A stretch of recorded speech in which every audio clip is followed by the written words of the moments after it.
magacaaga waxaa la dhaa aniga cabdinajiib mahad salaad warsame oo ku magac dheer dhacdheerashaneego weliba heesaad isku samey ma taqanaa kani waa kuma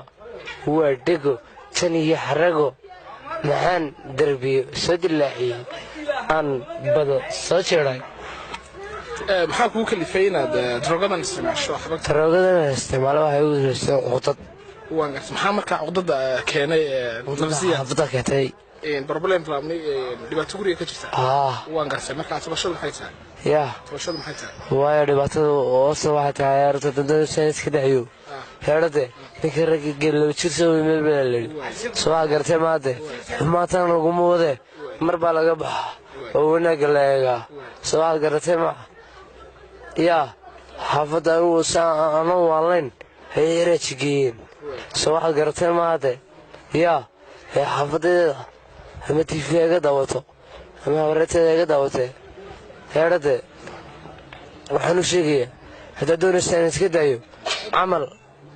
haddaad ii furaysaan ii fura haddii kalena xaafadda si fiican aan u jooge waxaan doonaya inaan ku weydiiyo imisa sanaad isticmaalaysay 2010 laga bilaabay ilaaka 6 sano marna ma isku dayday inaad noloshaada wax ka beddesho ood bahasha joojiso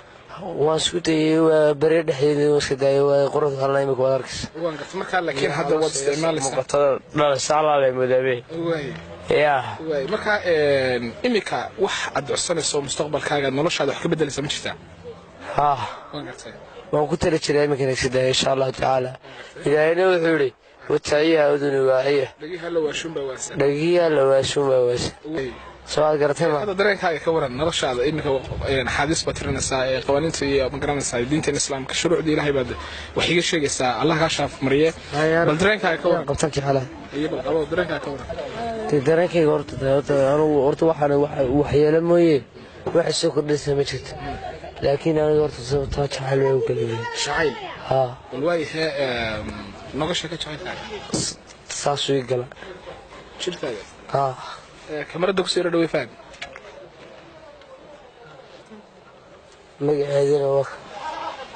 magacaynanta sayara dheh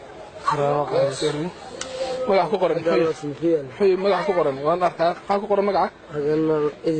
idil baa la odhan jiray idil xasan axmed allah daayo bakar allah siiya way dhimatay haddii laga gursada cagaga maana ka dhiman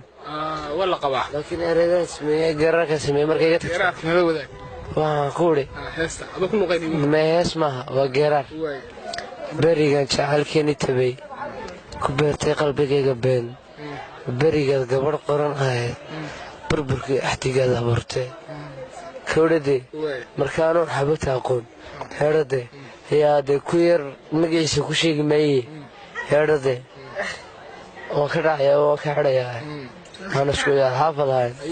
ayaan ku uri maxaad ku fasha saaxib isagoo ku muulameeya xabagta xaafadaha mashuu igu uri waa lagu xusuus beelaa danna waxaana jiray bal wixii ku soo maray ilow kawdhadee wataa iga qabsatay xereerka iga goshiyey soo aad garatay maaha waxaana salaamayaa walaalahay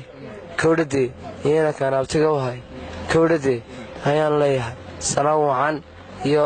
barasho wanaagsan iyo caafimaad wacan ayaan iigu ducaynaya insha allahu tacaala